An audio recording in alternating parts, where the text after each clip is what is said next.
I'm Nancy Gittus, and welcome to Broad Street to Brideshead, Encounters with Oxford's Writers. In this podcast, we'll be diving into the life of John Donne, the famous metaphysical poet and priest whose fiery sermons attracted thousands to St. Paul's Cathedral, where he worked as dean.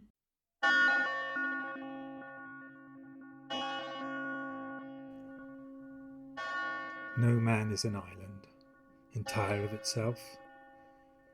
Every man is a piece of the continent, a part of the main. If a clod be washed away by the sea, Europe is the less, as well as if a promontory were, as well as if a manor of thy friends or of thine own were. Any man's death diminishes me, because I am involved in mankind, and therefore never send to know for whom the bell tolls. It tolls for thee. Donne is known for his bold and wild writing. For example, the poem you've just heard was written when Donne was seriously ill and thought he was on his deathbed. In a furious fever, terrified of dying before he had the chance to say everything he wanted to, Donne wrote his devotion in 1624. In fact, he would live for another 7 years. But this moment, as Donne hears the cathedral bells tolling, telling London that one of the parishioners was about to die, Donne wondered if it was for him the bells were tolling. And this thought process led him to spiral out to consider the interconnectedness of mankind and the beauty of life. Donne was a man who pushed the boundaries of the literature of his day and tried to do more with language, pulling together ideas as opposing as fleas and love. And joining me today to talk about Donne's time at Oxford and the political and religious turmoil which clouded the poet's youth is Professor Peter McCullough, Fellow in English at Lincoln College, Oxford, and the General Editor of the Oxford edition of the Sermons of John Donne.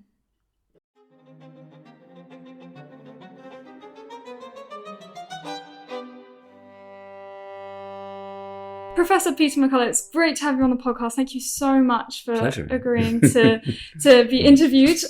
So I wanted to start with John Donne's arrival in Oxford. Mm-hmm. And I believe it's written in the records that he and his brother arrived at Hart Hall when they were 10 and 11. Mm-hmm. Is that very young?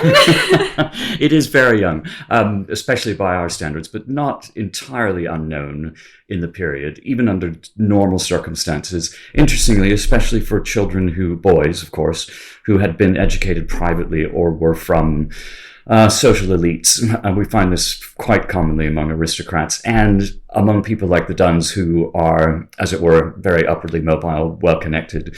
So sending your boys on to Oxford, if they hadn't been to grammar school at a fairly young age, not wildly unusual.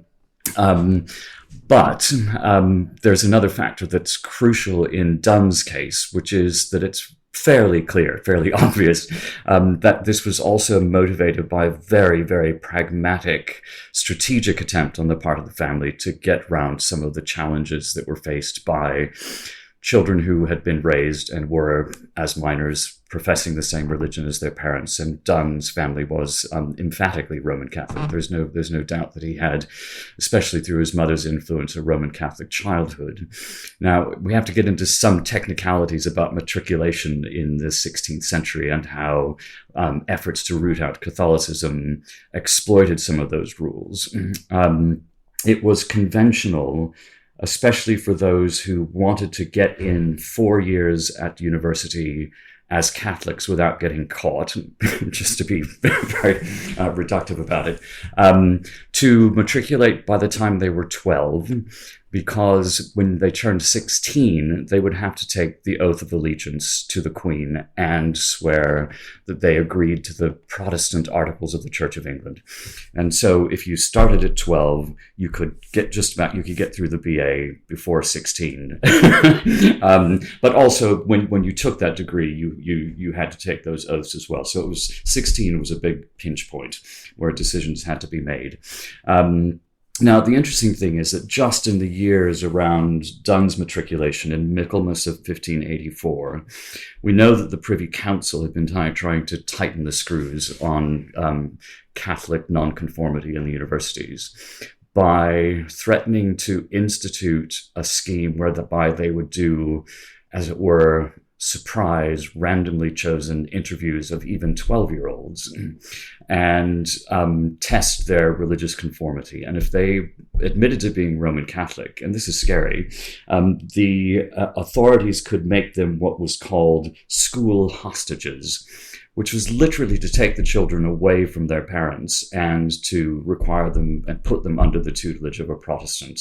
Okay, so this was a high-risk strategy increasingly to send your kid at 12, and that must be the explanation why John Donne, through his parents or guardians, whoever came up with him or sent him up, lied about his age and said that he was 11, because that would at least get him in the door, in the hopes that he wouldn't be, as it were, caught. Magdalen College, Balliol College, University College. When one thinks of Oxford, one thinks of colleges. So why did Donne go to Hart Hall?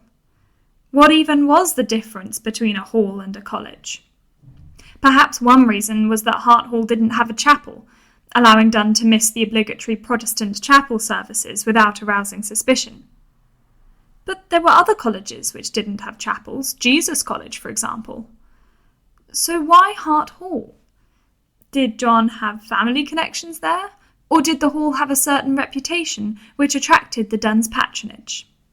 We can only really speculate. There are some things about Hart Hall that are suggestive. One is that it had a reputation for being sympathetic to Catholics, and a bit of a place where it was known that it was less threatening to be a Catholic than others. So that seems a fairly obvious reason. They also, private halls, had less strong ties in governance terms to universities, so there was a slight amount of distance there. They didn't have the royal charters that made them essentially outposts of the state in the way that fully founded colleges had. So it was slightly loose, but probably of greater importance was the fact that Hart Hall was one of those places, which included some colleges as well, not least where we're sitting, Lincoln, which well into certainly late in the 1570s and even into the early 80s, still had a lot of problematic Catholic hangers-on. So there might have been some kind of connection there. It's worth adding, too, that when parents or guardians sent children, especially young boys, to a college or a hall, this was extremely expensive. It was a big investment. You not only had the fees for joining the society, paying for lodgings and commons, that is food, but you also had to make private arrangements for tuition. So it's worth remembering, not often pointed out enough, that part of the package that presumably Donne's mother at this stage, maybe his stepfather as well, would have had to think carefully about in choosing a place to send him, was that they would themselves choose a tutor for their son. And we see this often in more documented cases where the son will be put under the tuition of a hand-picked, which is to say, in this case, Catholic tutor. We have no idea who that might have been in Donne's case, but that would have been part of the picture for the family. Today, Oxford often struggles with its reputation for public school elitism and snobbery. And certainly you don't have to go very far back in history before the university seems firmly off limits to anyone not from the aristocracy. But what was it like in the 1500s? Donne, the son of an albeit wealthy ironmonger, certainly would not have fit in among social elites and high society. So what was the demographic of Oxford in Donne's time? Who went there, and how well would Donne have fit into the social milieu? I think demographically he would not have been unusual in the least. We're just beginning to see in his generation the strong feed through from the mid-Tudor grammar schools, which were founded very explicitly to educate, in the best humanist tradition, boys who would not be able to afford private education. So there would have been a lot of people like Donne from the city, from the city of London, whose fathers were in trade, as Donne's father was, although at a very high level. But the kind of gloss on Donne is not just his father's business success, but that, especially through his mother, He is descended from people with very strong court connections, which are also very Catholic. That's the flip side. But grandparents and aunts and uncles who'd been educated with the royal children, a grandfather who had been, as it were, a court jester and with a court appointment under several Tudor monarchs. So he had a bit of gloss, and he could have moved very confidently, I think, in social terms here. I suppose it's so difficult to get a sense of what the university would have been like back then. But do we know of anyone in particular who he connected with at the university, or any like particular person that he made a friend?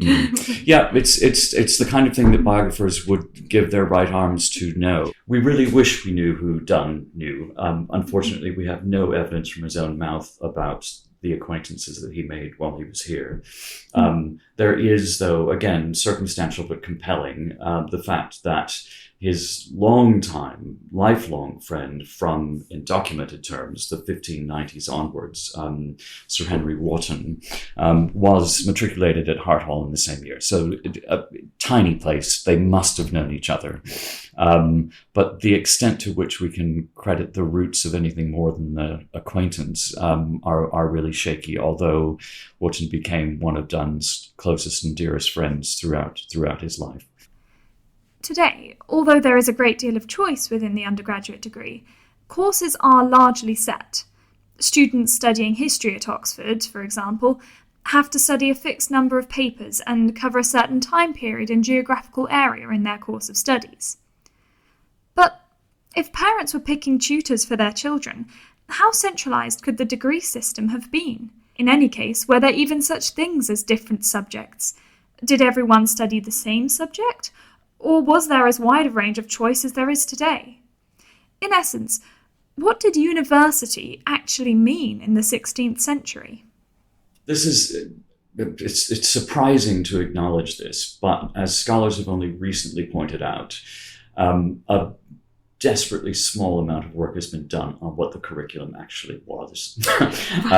Part of the problem is the statutes that set down what people were supposed to do are very general, and it really takes some teasing out to discern what was actually read, what was actually taught, when it was read. Broadly speaking, and just for the sake of brevity, the undergraduate degree would have put a strong emphasis on two things. The first would be something we'd lump together under a phrase like the arts of discourse or argument, speech, writing, mostly speech. So rhetoric, how you dress up an argument to make it convincing in stylistic terms, and logic, which is hugely important and is only beginning to receive the interest it should from literary scholars, because logic is where you learned how to construct an argument, not just the dressing it up bit in clever language or rhyme or any of the stylistic devices. So there would have been a lot of memorizing of classical texts, reciting classical texts, imitating them, composing speeches and arguments about set questions. Again, all of this mostly done orally, with an emphasis on studying exemplary texts in the original languages. So that's one side. And then also something that the statutes very vaguely refer to as philosophy, but on interrogation, it's not just Aristotle, but a much broader allied fields of the known world, as it were, that would include things that we might now call natural sciences, so astronomy, music, and the like. Here we bump into another really big problem with Donne, though, because there is no evidence that he stayed. Right. It's pointed out that after that matriculation in Michaelmas of 84 to be clear, there is no documentary evidence of John Donne's existence until the 1590s. He didn't take a degree, according to the university records. So we don't even know if he came back after the Christmas vacation, which makes it incredibly difficult to speculate about the impact of a formal curriculum that we're not even sure he completed. It seems we would know if he'd taken a degree. Even his first biographer, Isaac Walton, who gives us a very interesting but very brief overview of this, and I'll say something in a minute about what Walton's motives might have been for saying what he did. And I'll just read that to you. Speaking about Hart Hall, he says, "There he, Donne, remained for some years, having for the advancement of his studies tutors of several sciences to attend and instruct him, till time made him capable, and his learning expressed in public, that is, oral exercises, declared him worthy to receive his first degree in the schools," that would have been the bachelor's degree, "which he forbore by advice from his friends, who, being for their religion of the Romish persuasion, were conscionably averse to some parts of the oath that you had to take a degree." So, in brief, Walton says, yeah, he did really well at university and completed the course, but stopped just short of taking a degree. There's nothing to support that. Absolutely nothing. To me personally, I don't know if anyone else has pointed this out, one of the things that makes me very skeptical about Walton's claim that he did the whole bachelor's degree is that on the evidence of his huge library, at least the titles of which and many of the volumes which survive, and also the sources and how he uses them and quotes them in his sermons, he seems to have had no Greek, none. And it would take some doing for someone as brilliant as Donne to get through the bachelor's degree without some proficiency in Greek. He was a brilliant Latinist, but that there's no Greek showing. So that's something I put in the scales that suggests that he really didn't follow a formal degree. Just to stay with Walton for a minute, it's always important when reading Walton on Donne to remember first the reason he wrote Donne's life. And he didn't write it as a freestanding, buy your copy of Donne's biography. It was written as the preface to the first published volume of Donne's sermons, which was published after Donne had died. So Walton is participating in the strenuous sales effort to present Donne as an entirely worthy and doctrinally and morally reliable Protestant preacher, and someone who's learned, and having degrees is important. So I think if you put Walton's life in its original context in front of the sermons, we might see a reason why he fluffs up Donne's time at Oxford a bit. The other thing he has to deal with later on and make sound very positive, has had a huge impact on the way we talk about Donne. We still call him Dr. Donne. He called himself Dr. Donne, but he never did a doctorate. It was only when he finally agreed to be ordained, and James I convinced him to do that and wanted him as his chaplain because he could tell that he was so brilliant with words that he'd be a great preacher. James kind of wanted his chaplains to have the dignity of higher degrees. Everyone else did. So just after Donne was ordained, James went on a royal visit to Cambridge and wrote ahead to say, essentially, I'm bringing my hot new chaplain, Dr. Donne, and I want you to give him an honorary doctorate. Okay, it gets better, because the heads were shocked and horrified and wrote back and said, no way. And the king wrote back and said, yes, you will. Donne became Dr. Donne, but with newsletter writers writing back to London, all the gossip saying, you won't believe who has been given a doctorate, John Donne. So there's a lot of effort that goes in both on Donne's part and those who admired him, for good reasons, to try to compensate for the lack of a formal university education, which especially for a clergyman was absolutely necessary. And this, I think, is one of those places where I think it becomes biographically productive to think apophatically, that is, think about things that aren't. And Donne has no university education, essentially, as far as we can tell. So what is it about that lack that made him what he was? One of those things has to be, and I think it was probably better in the end for the reasons that we enjoy reading Donne, he was spectacularly self-taught. He read voraciously, and he read in modern Oxford terms, he read off the syllabus. He was a magpie.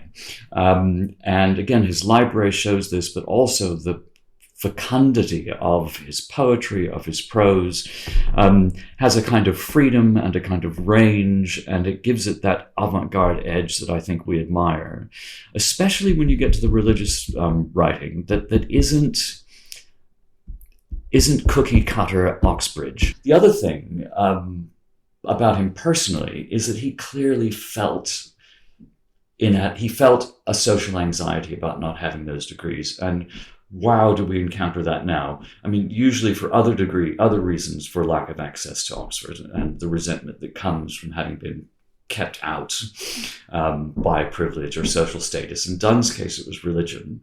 And I'm sure he felt that, especially having had a taste of it at least, that he deserved to be here, but wasn't allowed to, or it wasn't pragmatic for him to be here.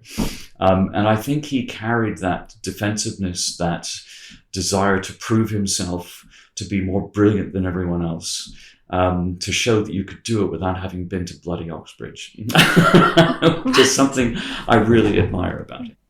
Batter my heart, three-personed God, for you as yet but knock, breathe, shine, and seek to mend, that I may rise and stand. O'erthrow me and bend your force to break, blow, burn, and make me new. I, like an usurped town to another due, labour to admit you, but oh, to no end. Reason, your viceroy and me should defend, but it is captive and proves weak or untrue.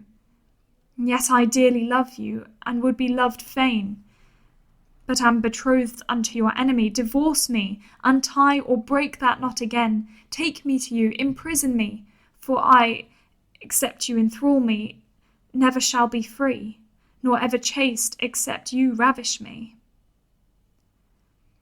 Donne's religious poetry reveals a deep anguish, perhaps torment. He seems to have struggled with and faced problems over religion ever since he was a child, hiding his Catholicism from the outside world in Oxford, away from the protection of domesticity and the privacy of his London home. So how does Donne's religious fear and torment from childhood affect his poetry and his life? So how did Donne's religious fear and torment from childhood affect his poetry and his life? You're great at going right to the heart of critical debates. The answer to that question divides opinion. Okay. And I'll try to be balanced. I'm kind of an evidence person first, and I think the starting point to answer that question always, for me, needs to be the few things that Donne himself said about the question of his conversion, which is a simplifying term that I don't really like. It's much more of a process than that for most people, as I think it was for Donne. But it's in the preface to a controversial work that he wrote before he was ordained, Pseudo-Martyr, which was defending James's increasingly strict policy against Roman Catholics that was requiring them to swear an oath of allegiance. And Donne writes, like lots of people, to get the king's attention, to get the king's favor. But really, Donne writes his defense of this from a very personal angle. And you can see that in the title that he chooses for the work itself, which prizes for anyone who reads it. It's tough going for all but specialists. Pseudo-Martyr. And he takes as his way of attacking the Roman Catholic position and defending the British one, the British one with James, although the oath only applied in England. He chooses as the title for his contribution to this controversy, this print debate, Pseudo-Martyr. Not quite martyrs, not quite a martyr, a fake martyr. And his angle here is, and the whole Pseudo-Martyr is addressed to Roman Catholics, and he's writing from a position where his Catholic audience knows that he had a Catholic upbringing. And this is him trying to convince his former co-religionists not to follow the Catholic line. So he's writing to friends, former friends, family. And in a preface which is directly addressed to the Jesuits and priests of the church that he was raised in, he acknowledges very frankly that he was raised as a Roman Catholic, and he talks about what a struggle that was, not least because of the teaching he had from tutors, but also from the loyalties he had to his family.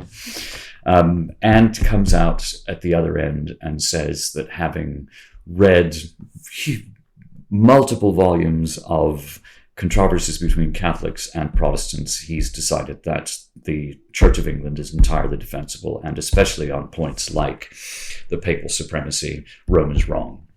Right. The pseudo-martyr angle, though, is so personal because one of the ways he's going right for the emotional heart of English Catholicism is to say, you are being sold lies about papal supremacy, Catholic doctrine. And what's worse, you're being told that lies are worth martyring yourself for. And it is not true martyrdom to die for a lie.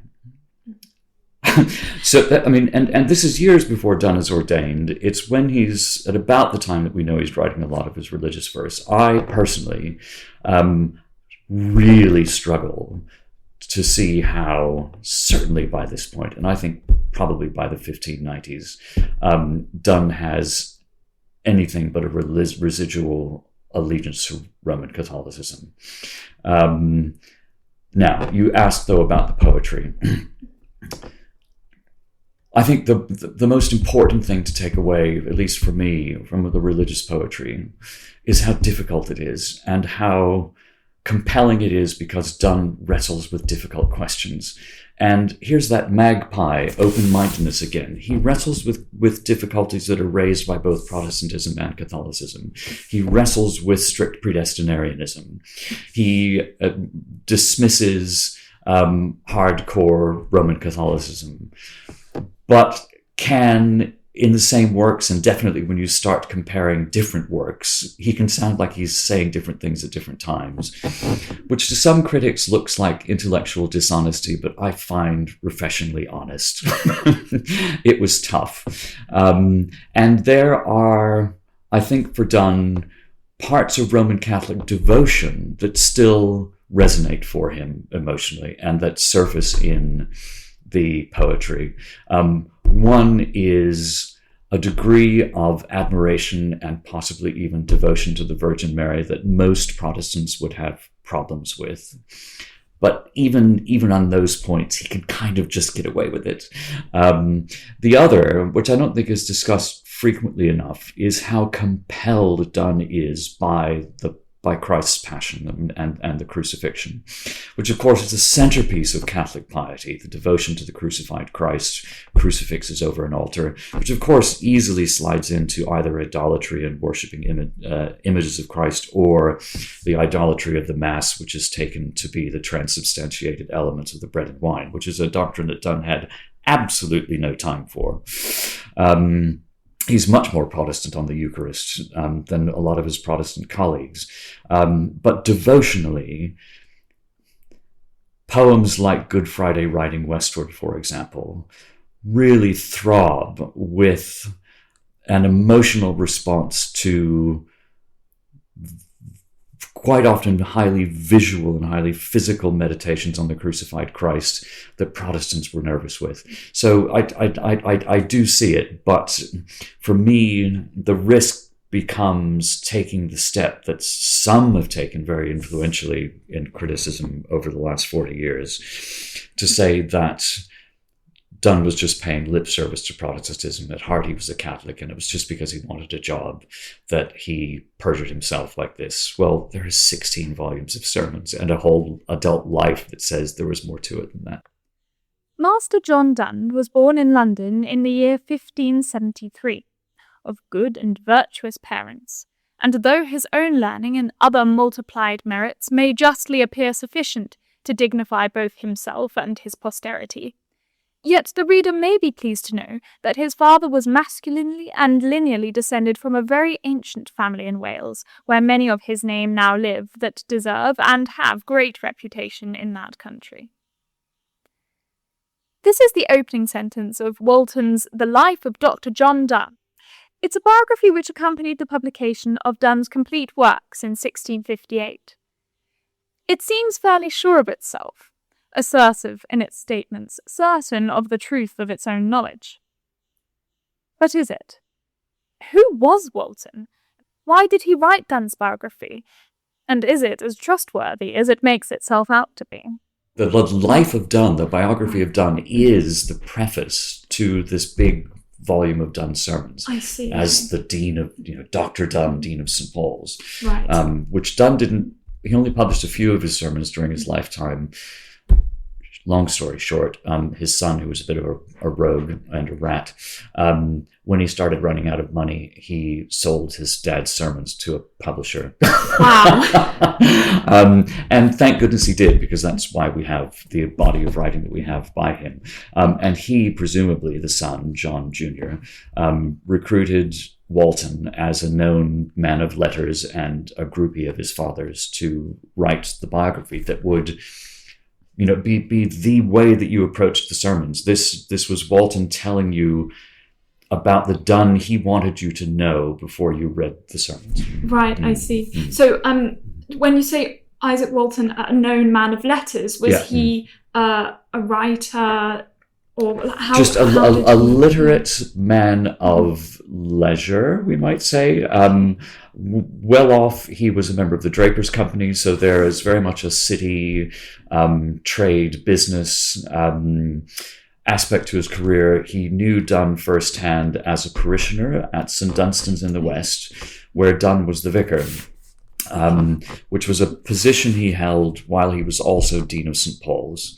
And he would occasionally, in the vacations, come down the hill to St. Dunstan's in the West and preach at St. Dunstan's in the West.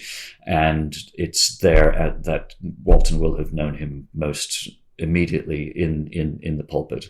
And Donne also, before he became Dean of St. Paul's, had lived for many years in that part of London, just outside the walls, in that legal area around what we now call Fleet Street. So knowledge of Donne might probably even predates Walton's familiarity with him as his parish priest. We have a record of Donne entering Harthall in 1584. And then nothing. Nothing for over a decade. Can we have any idea where Donne went in that time? His experiences as an adolescent and young man may have been hugely formative for him, as they are for many of us. So do we have any notion what he could have been doing in that lost decade? To use a phrase that was made famous in Shakespeare scholarship, as if it was a big original deal, most early moderns have what biographers call lost years. Shakespeare has them. The list goes on. And this is the big black hole in Donne's life. And there are speculations. Walton says that he went on to Cambridge. There's absolutely no evidence for this, and says that later in the 90s he traveled Europe. The safest scholarly consensus is that in these so-called lost years, Donne must have spent some time traveling in Europe. The most detailed theory that's been put forward, based on interesting, but it must be said still circumstantial evidence, is that Donne, through the influence of his Jesuit uncle, Jasper Heywood, was, like many bright young Roman Catholics, spirited away to the continent. And in this theory, he didn't even come back in Hilary term in that first year, but went straight to the continent, smuggled almost in the entourage of a Roman Catholic nobleman who had permission to go to the continent. Okay. I mean, it works, it fits, but there's no conclusive evidence. Right. It really stands on, get this, readings of poems said to be by Donne that don't survive, that were written in Latin but published after he died in English, that contain descriptions of European cities under siege that only someone who was there at the time could have known. Right.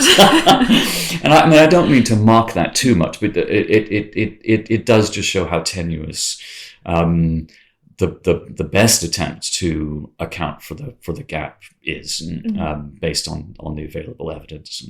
Right. Yeah.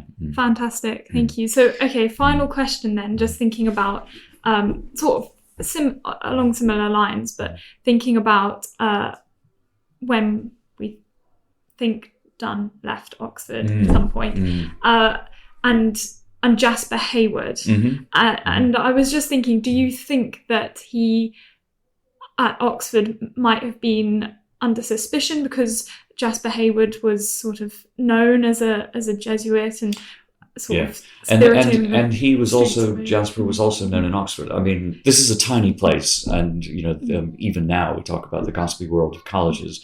It would have been unavoidable for these Donne boys not to have been known as the nephews of not just Jasper but Ellis as well, both of his uncles, who had both not too long before been Fellows of All Souls. So, and had both fled England, both become priests, both become Jesuits. And there are further connections as well. Donne's stepfather, who his mother married when he was a tiny boy, was an alumnus of Oxford. So, and this is worth pointing out, that the choice of university almost always had to do with these kinds of family affinities. And once one generation goes, for obvious reasons of connections and familiarity, one chooses the same university. But this would be why you'd want to send the boys to a relatively safe place in your choice of hall or college. And that must have been a consideration, that their family connections will have traveled with them. And we haven't mentioned the fact too that going back a generation before that, Donne is a direct descendant of one of Sir Thomas More's sisters. Right. There's a wonderful anecdote about his uncles Jasper and Ellis wondering how on earth they were going to divide one of their precious family heirlooms or relics, which was one of Saint Thomas More's teeth. So that's the kind of baggage that these boys arrived with. Back to the question of whether he came back after his first matriculated term here. It is important to acknowledge that one of the few childhood memories that Donne does actually record, again in Pseudo-Martyr, is he alludes to having been taken to a certain interview with Jesuits in the Tower of London, or in prison. And we can pretty confidently piece this together. Being taken by his mother. I mean, imagine this, a kind of 9-year-old. It seems that this would have been his mother going to visit her brother, Jasper Hayward, when he had been apprehended after sneaking back into England as the head of the Jesuit mission to reconvert the country, which included planning an invasion. Kind of not good. Yes. Mum, under the cover of saying this was a family visit, which was probably helped by bringing your 9-year-old to make it look less threatening, was probably relaying messages to her brother from the Catholic underground, and maybe even serving as a messenger. So, I mean, just to pause and think about the influence of that on a boy, it gives one pause for thought. But that can work both ways, because the memories might not have been good. One could also take Donne's brother, who was arrested when they were at the Inns of Court for having a Roman Catholic priest in his rooms. So imprisoned for harboring a Catholic priest, he was brutally cross-examined, confessed that this was a priest and that he'd heard a confession from the priest. This is Donne's little brother. And heaven knows what his punishment would have been, but the priest was executed viciously. And we don't know what would have happened to Henry, because he was put into prison where plague was raging and he died. So it's this kind of experience of being at the cruel end of the laws against Catholics, which made some people fiercely recusant Catholics, but seems to have made Donne someone who said, this is wrong. This is not worth it. This is a degree of extremism that is vicious and cruel. And the extremism comes as well from Rome, who is putting people in positions like this, the one that killed my brother. Oh, yes. So that's, it's often suggested that visit by Elizabeth Donne with little John might have been when Jasper said, get the kid out of England. And that's pointed to as what might have been a pivotal moment if the theory that Donne left the country then is true. It would make sense that kind of advice would come from Jasper. I would also point out another thing that I think is compelling to me on a personal level and not so much necessarily the religious one. But often when boys this young went to university, you would have a version of what we now call helicopter parenting. The mother would take lodgings in the city just to keep an eye on the kid and who was looking after him and all the rest. They can be pains, but you can understand why they did this when the children were so young. Yes. There's no evidence that the Dunnes did that, but Donne had an auntie who lived here. Which is lovely to know. Unfortunately, we don't know her first name. She's only known by her married name, but she and her husband were the proprietors of the Blue Boar Inn, which was in St Aldate's, a huge and prosperous inn on the site of what's now the Oxford Museum. The auntie died the year after Donne came here, but we know that the families were intimate because the two children of that family, who were about Donne's age, remained close to Donne throughout his life. He even left them legacies in his will. So he had family here, and not pursued, especially by people who are interested in stressing Donne's Catholic connections. There's no evidence whatsoever that aunt and uncle, unlike the Jesuit uncles on the other side, this is his paternal aunt and uncle. There's nothing, not a breath or a hint of suggestion that the Dawsons, as they were recusants or Roman Catholics. And that might have been a nice, further safety connection for the family, that he had next of kin, or at least close kin, in the city, who were upstanding members of the city and business people, who also bought, just before Donne came, property in Cat Street, right next to Hart Hall. So lots of things add up rather nicely. One last thing, just because the evidence is so small that we don't often pause enough to state explicitly what we just roll over as I've done.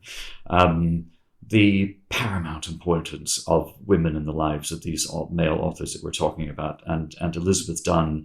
What more can we say other than the few facts we have, but to pause and think about just how influential she was on these decisions that were being taken in her son's life. And I'll leave you with this. I love this fact.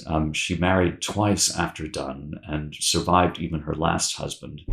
And she died, as far as we know, still a Roman Catholic, living with John Donne in the deanery at St. Paul's. Here he was, this great voice of the Protestant establishment, giving, I assume, a loving and caring home to his mother in her great age and Di's house.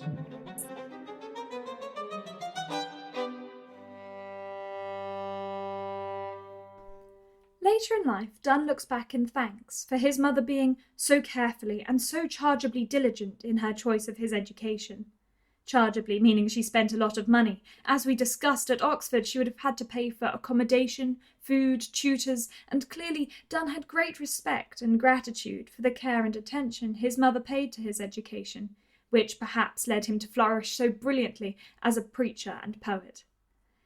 But this gratitude may also stem from a recognition of the refuge and protection that Hart Hall afforded him, far away from the violent world of London, ceaseless in its brutal persecution of Catholics. Thank you so much for listening, and thank you to Professor McCullough for taking the time to talk to me today about this fascinating life. See you next time.